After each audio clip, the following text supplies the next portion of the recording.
इस वीडियो में हम पढ़ेंगे टाइप्स ऑफ फ्रेजेस यानी फ्रेजेस की इकसाम। इससे पहले हम सीख चुके हैं कि एक फ्रेज क्या होती है। एक फ्रेज दो या दो से ज़्यादा अल्फाज से मिलकर बनती है और चूंकि इसमें एक सब्जेक्ट और एक वर्ब मौजूद नहीं होते यानी एक साथ मौजूद नहीं होते, लिहाजा ये एक मुकम्मल जुमला नहीं होता, क्योंकि एक मुकम्मल जुमले के अंदर एक सब्जेक्ट और वर्ब का एक साथ मौजूद होना ज़रूर होता है। यानी एक जुमले के अंदर ये बताया जाता है कि कौन क्या कर रहा है, तो करने वाला होता है सब्जेक्ट और वो जो एक्शन या काम कर रहा होता है उसे कहते हैं वर्ब।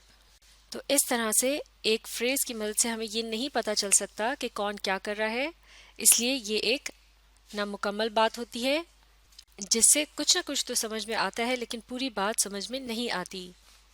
तो अब हम पढ़ेंगे फ्रेज की मुख्तलिफ इकसाम। पहली किस्म जिसके मुतालिक हम पढ़ने जा रहे हैं इसका नाम है नाउन फ्रेज। जैसा कि नाउन के मुतालिक हम सीख चुके हैं कि ये होता है किसी शख्स, जगह या चीज़ का नाम। तो नाउन फ्रेज का मतलब हुआ एक ऐसी फ्रेज जिसमें नाउन शामिल हो। इस एग्जाम्पल की मदद से समझने की कोशिश करते हैं। They have called your friends to office, यानी उन्होंने आपके दोस्तों को ऑफिस बुलाया है। इस जुमले में ये जो दो अल्फाज हैं your friends यानी आपके दोस्त, इनमें लफ्ज़ your जो है ये क्या है, ये है एक प्रोनाउन। इसे उस शख्स के नाम की जगह इस्तेमाल किया जा रहा है जिससे ये बात कही जा रही है कि उसके दोस्तों को ऑफिस बुलाया गया है। और यहाँ लफ्ज़ फ्रेंड्स जो है ये क्या है, ये है एक नाउन और ये दोनों अल्फाज मिलकर बना रहे हैं एक फ्रेज जो कि कहलाई जाएगी नाउन फ्रेज, क्योंकि इसमें एक नाउन भी शामिल है। और जैसे कि फ्रेज होता है दो या दो से ज़्यादा अल्फाज जो कि एक मुकम्मल जुमला या मुकम्मल बात नहीं होती। जैसे कि अगर योर फ्रेंड्स के अल्फाज को इस जुमले से निकालकर अलग से कहा जाए योर फ्रेंड्स, तो इससे हम ये अंदाज़ा नहीं लगा सकते कि क्या कहने की कोशिश की जा रही है। लेकिन अगर इसी फ्रेज को इस जुमले में शामिल कर दिया जाए तो पूरी बात समझ में आ जाएगी और इस तरह से एक जुमले के अंदर फ्रेज की बहुत अहमियत होती है और फ्रेज जुमले को मुकम्मल करने में मदद देती है। अब यहाँ एक और बात भी समझने की है और वो ये है कि योर फ्रेंड्स के अल्फाज की जगह सिर्फ एक लफ्ज़ भी इस्तेमाल किया जा सकता है और वो है देम। तो इस तरह से ये जुमला हो सकता है they have called them to office, और देम से मुराद है योर फ्रेंड्स। और देम जो है ये भी एक प्रोनाउन है, लेकिन देम जो है ये सिर्फ एक लफ्ज़ है, लिहाजा ये फ्रेज नहीं कहलाया जाएगा। फ्रेज में कम से कम दो अल्फाज का होना ज़रूरी है, जैसा कि योर फ्रेंड्स मिलकर बना रहे हैं एक नाउन फ्रेज। अब पढ़ते हैं फ्रेज की एक और किस्म, इसका नाम है वर्ब फ्रेज। वर्ब से मुराद है एक्शन वर्ड, यानी वो लफ्ज़ जिससे किसी अमल के होने का पता चलता हो। तो इसका मतलब है वर्ब फ्रेज का मतलब हुआ कि एक ऐसी फ्रेज जिसके अंदर वर्ब शामिल हो। इन एग्जाम्पल्स की मदद से समझते हैं। am वर्किंग यानी काम कर रहा हूँ। तो यहाँ am वर्किंग जो है यह है एक फ्रेज जो कि दो अल्फाज से मिलकर बनी है।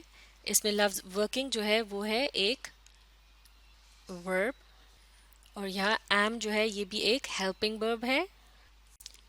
लेकिन चूंकि यहाँ कोई सब्जेक्ट मौजूद नहीं है तो ये पता नहीं चल सकता कि ये बात कौन कह रहा है या किसके लिए कही गई, इसलिए ये एक नामुकम्मल बात है। लिहाजा इसे क्या कहेंगे, ये है एक फ्रेज। और ये किस किस्म की फ्रेज है, इसमें चूंकि वर्ब मौजूद है लिहाजा ये कहलाई जाएगी वर्ब फ्रेज। बिल्कुल इसी तरह से ये बाकी की एग्जाम्पल्स हैं। आर वेटिंग यानी इंतज़ार कर रहे हैं, हैज़ गॉन यानी चले गए हैं, हैड रिटर्न्ड यानी वापस आ गए थे। तो ये तमाम बातें जो हैं ये मुख्तलिफ जुमलों के सिर्फ छोटे छोटे टुकड़े हैं। इनकी मदद से जुमलों को मुकम्मल किया जा सकता है, लेकिन अगर इन्हें जुमलों से अलग करके देखा जाए तो इनका कोई ख़ास मतलब नहीं होता। लिहाजा ये तमाम भी जो हैं ये क्या है, ये कहलाई जाएंगी वर्ब फ्रेज, जैसे कि इनमें वर्ब भी मौजूद हैं waiting, gone, return, ये सब हैं एक्शन वर्ड्स, इसीलिए इन्हें वर्ब फ्रेज कहा जाता है। अब देखते हैं फ्रेज की एक और किस्म, ये कहलाई जाती है प्रेपोजिशनल फ्रेज। प्रेपोजिशन ऐसे लफ्ज़ को कहते हैं जो दो चीज़ों के आपस के ताल्लुक का बताता है, जैसे कि इन, ऑन, अबव, बिटवीन वगैरह। तो इसका मतलब ये हुआ कि प्रेपोजिशनल फ्रेज होगा एक ऐसी फ्रेज कि जिसके अंदर कोई प्रेपोजिशन भी शामिल हो। इन एग्जाम्पल्स की मदद से समझते हैं। इन 2 hours, इन 2 hours यानी 2 घंटों में। ऑन द टेबल यानी मेज़ के ऊपर। इन दैट रूम यानी उस कमरे में। तो ये माफ़ कीजिएगा, ये 3 मुख्तलिफ फ्रेजेस हैं जो कि 2 से ज़्यादा अल्फाज से मिलकर बनी हैं। इन सब के शुरू में आ रहा है एक प्रेपोजिशन, जैसे कि इन, ऑन, और फिर आखिरी वाले के शुरू में भी है इन, और इनके आखिर में एक एक नाउन आ रहा है, जैसे कि आवर्स, टेबल और रूम, ये हैं नाउन्स। तो इन फ्रेजेस को पढ़ने के बाद पूरी तरह से अंदाज़ा नहीं किया जा सकता कि किसके मुतालिक बात की जा रही है। जैसे कि पहली फ्रेज में सिर्फ वक्त की तरफ इशारा किया गया है और बाकी की ये जो 2 फ्रेजेस हैं इनमें जगहों के मुतालिक बात हो रही है। तो इस तरह से ये जो फ्रेजेस हैं इनमें चूंकि प्रेपोजिशन का इस्तेमाल किया गया है, लिहाजा ये कहलाई जाती हैं प्रेपोजिशनल फ्रेजेस। इन्हें अगर जुमलों से अलग करके देखा जाए तो इनका कोई ख़ास मतलब नहीं होता, लेकिन ये जुमलों को मुकम्मल करने में मदद देती हैं। जैसे कि इस पहली फ्रेज को अगर एक जुमले में शामिल किया जाए, मिसाल के तौर पर they will arrive in 2 hours, यानी वो 2 घंटे में पहुंच जाएंगे, तो अब ये हो जाएगी एक मुकम्मल बात। इस तरह से ये जुमले को मुकम्मल करने में मदद देती हैं। इसी तरह से ऑन द टेबल की मदद से जुमला बनाया जा सकता है the book is on the table, यानी किताब मेज़ पर है। तो अब समझ में आता है कि टेबल पर क्या चीज़ पड़ी है। इसी तरह से इन दैट रूम से जुमला बन सकता है the cupboard is in that room, यानी अलमारी उस कमरे में है।